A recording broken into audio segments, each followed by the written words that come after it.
and gentlemen, geeks, geekasses, and welcome to the lab 3.0. That's 3. That's something else. Anyway, yes, welcome to the lab 3.0, and before you behold the mightiness. This is a Sharp front writer, FX-700, I think. FX-700. It's in that title anyway. Read it just up there. Just read that. Okay. It's all shut down at the moment. We're going to open that up in a moment and show you around this, what probably represents one of the last dedicated personal word processors ever. But for the younger viewers of the channel who may not understand where this thing is coming from completely, we're going to have a quick history lesson. Oh yes, we like history lessons. So, pens and pencils out. Get your phones off and silent and sit there still, because we're going to show you some history of typewriters. We're going to cover this quickly. All the machines you're about to see do work, but we're not going to spend ages on them showing them working, because that's for other videos and we'd be here all day. Now this yellowed and bit dirty thing needs cleanup. Represents the stage. That's the oldest time ago. This is the first type of typewriter. It's mechanical, purely mechanical. Everything you do here. So much for working. Yeah.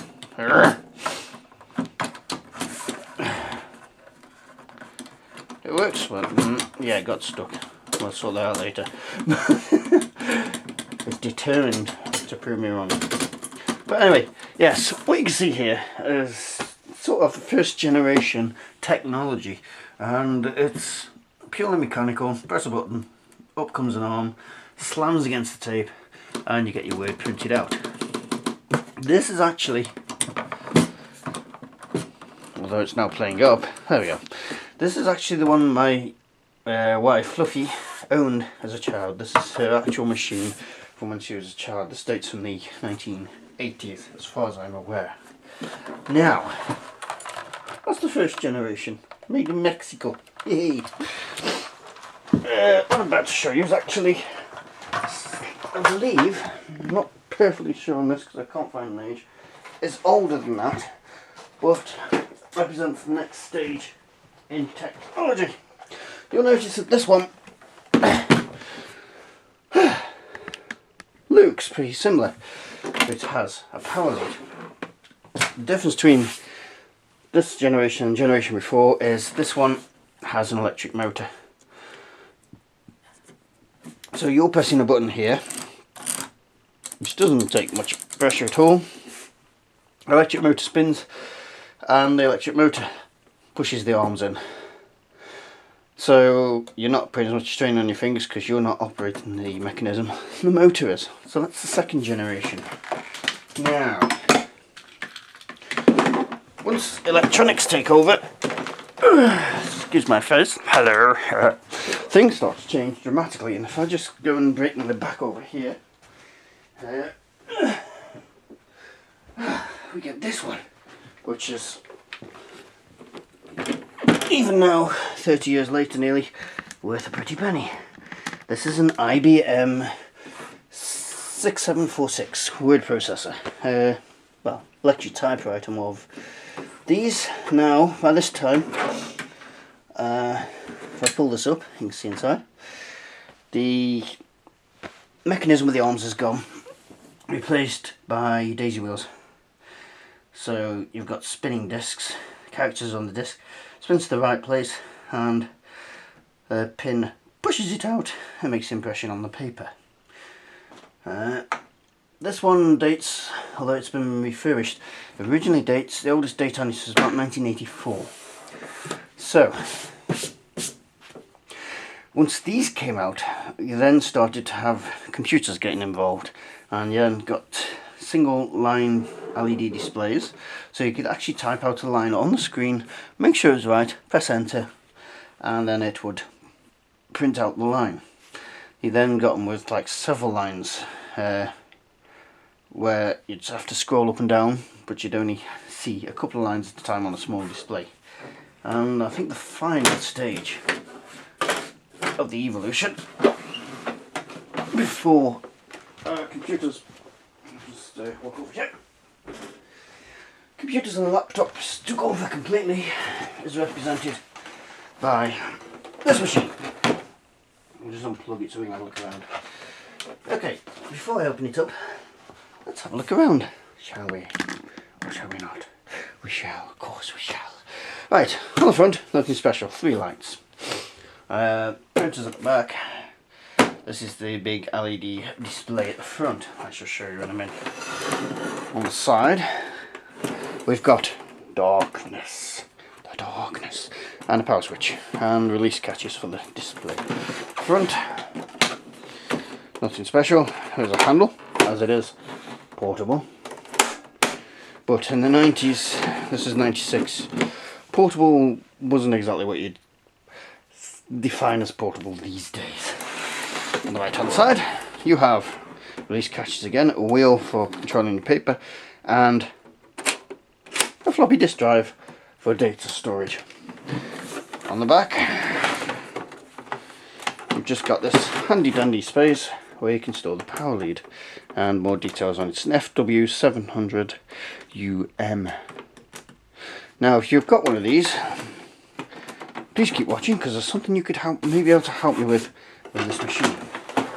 So it has a few cosmetic little knocks on the top, but inside, once we release the 2 catches, you find a nice big display. Look at that, isn't that nice?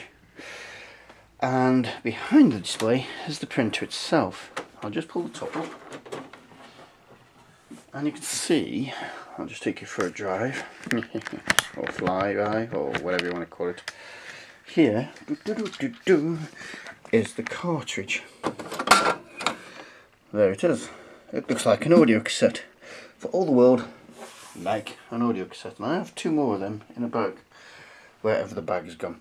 But yes, that's your ribbon in there. So, looks like it's halfway through. I don't know if you can rewind these or what. So I only had this today, found it for £15, couldn't resist it. So, that's how that works. So let's flip up the monitor. We'll feed it some paper. There we go. Put your paper in there.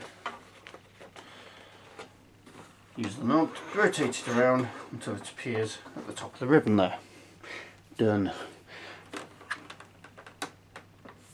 Flip that up, and we shall now. You see me? You can. Ooh. We shall. It's actually larger than it looks. Yeah.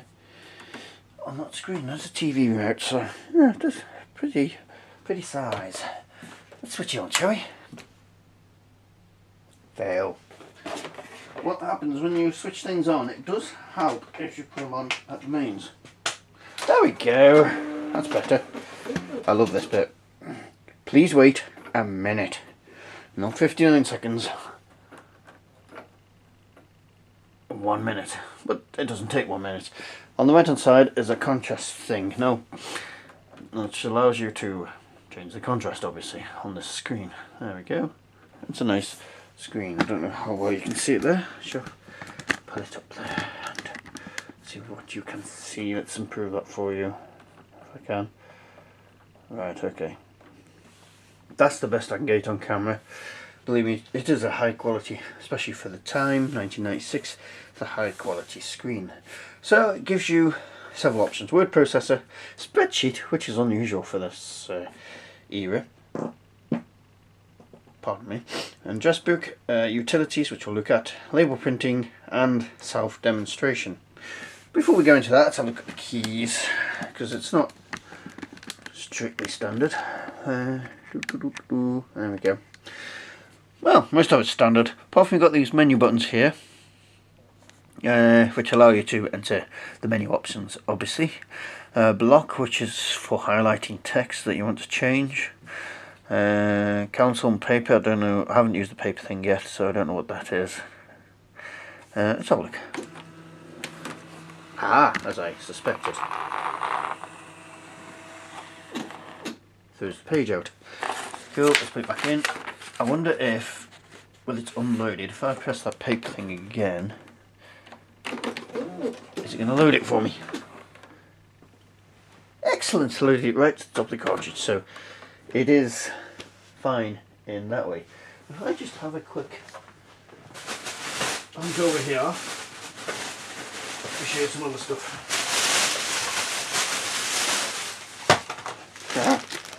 Now it did come with, let me just zoom out here.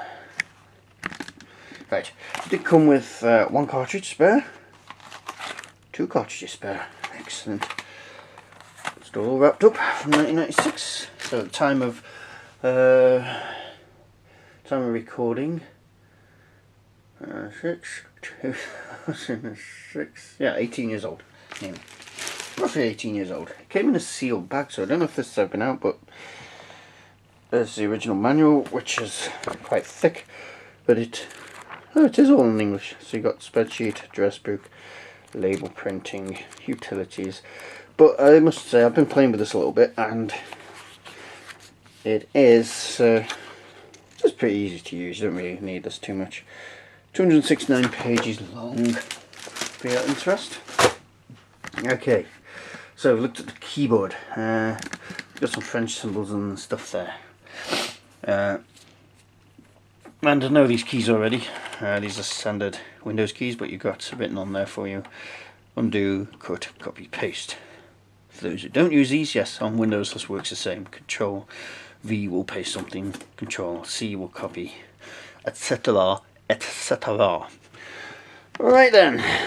Right, said Fred, where's my little floppy disk? I'm just going to put my floppy disk into the side. Now, just going to get, there we go, sorted. Right, so, let's make sure everything is optimum so you can get a good look at what we can see. Now, one of the options, obviously the first one I went for when I powered this up, is number 6, self-demonstration. You can actually move around using the cursor keys. Or you can just press 6.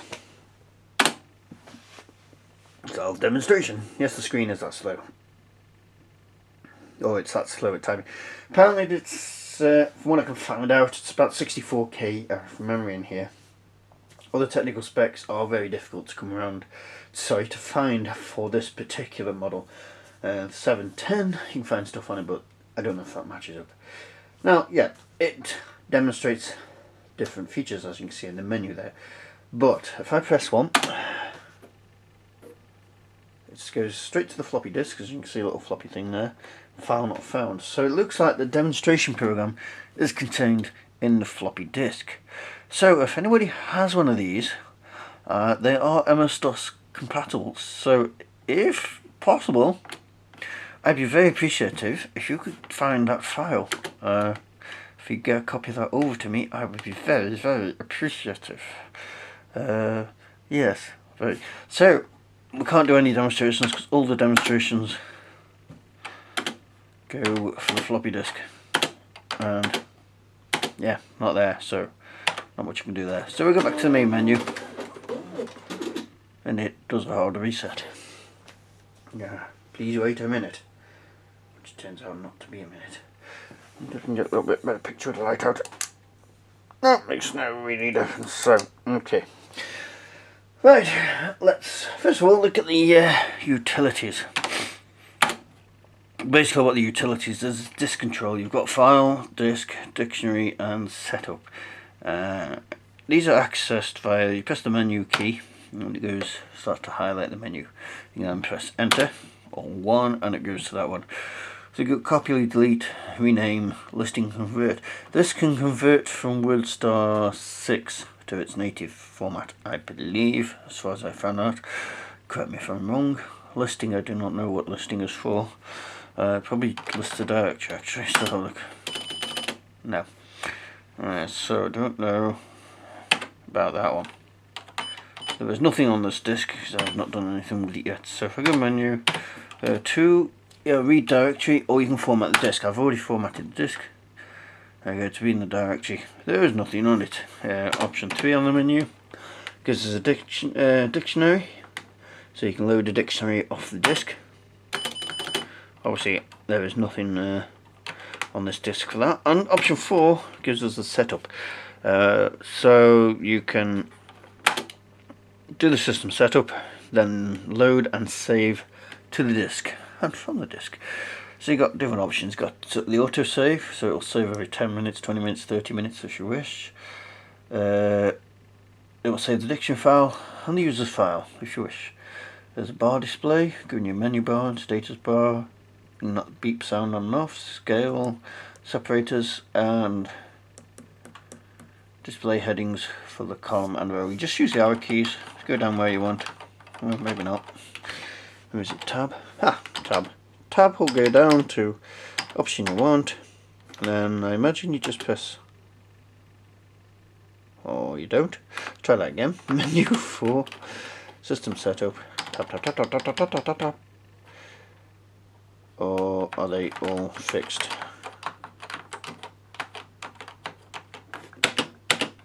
Ah, there we go. So it's already set. Well, you press spacebar and it cancels it. So that's the utilities area. Menu 1, exit. There we go. Okay. Oh, how's an email? Now, shall we do a quick spreadsheet? Let's do word processing. It's quite simple. You've got your options up here, menu, file, usual sort of stuff. Doesn't do graphics, obviously. Change your font, change your format, do a search. There's a spell check, I think it's 100,000 words as well, and a thesaurus, so that's quite good. And you can go on, oh, okay, you can use your utilities from here, which I didn't know because I haven't looked at that, and that's quite good. So, let's type Pac-Man is a great game. Okay, now I want to change that to a much larger font. So what I can do is go back, press the block button, and it will start blocking, and then dragging my arse across the, the text. I can then go block again, and then menu 3, S for size, and change that to something ridiculously large. There we go, and it recalculates. I can now go file, menu file, yep, go. I can save this if I want. File name, Pac-Man. Save it to the floppy. Disk read write error. Okay. Well. Go away. It has formatted the disk, so I don't know what's wrong there. I'm going to have a look at that later. Not on here. Okay, so if I want to, I can now press menu, file, and I can print it. It then asks me, periods from 1 to 99. Now, I don't know how, if I need to change that to 01. I have been changing that to 1. I'm going to try it with 99, see if it complains. It just has wise enough to print a 1 page. Press return,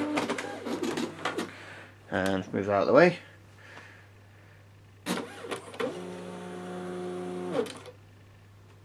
You can watch the wonder of it printing.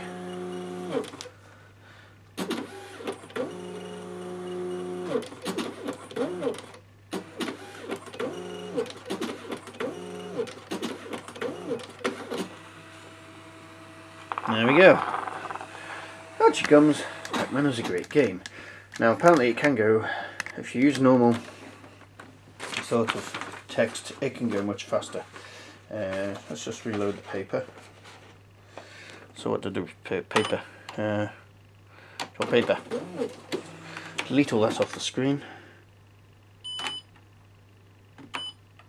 Get rid of that. So, yeah. Fine, I'll type anything.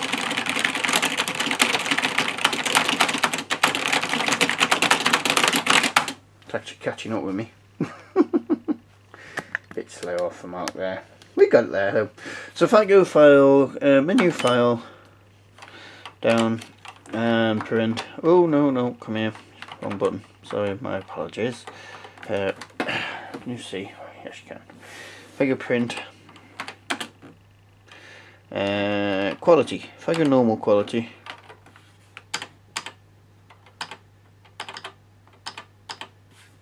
still working out how this operates. There we go. Press enter. Should. I just thought about it. There we go. Much faster.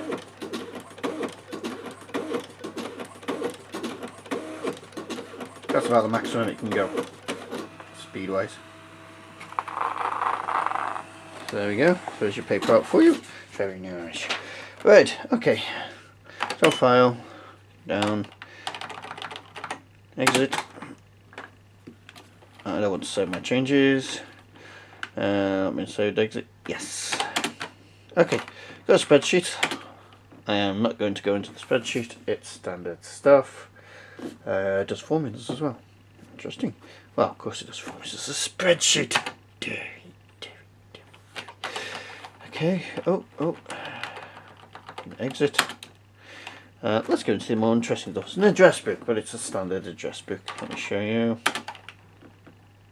Yeah, standard stuff. Nothing to write home about there.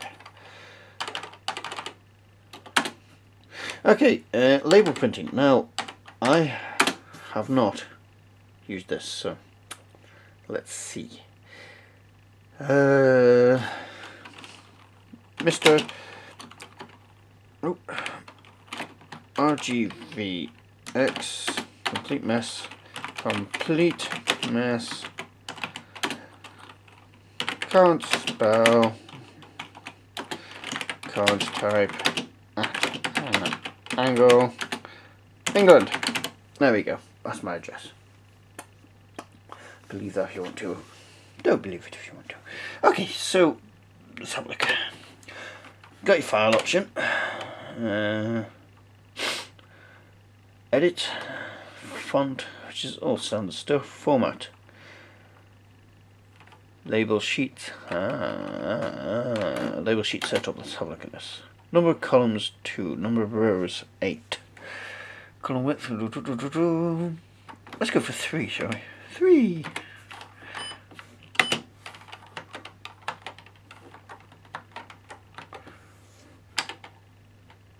Yeah, let's upset it. Okay, cancel.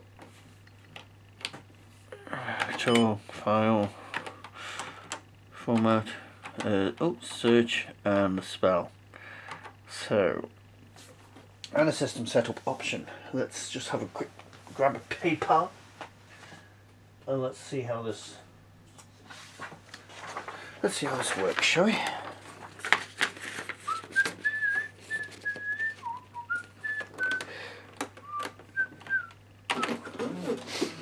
Print and let's print label. Let's see what happens. No merge file has been specified. Oh, poo. File.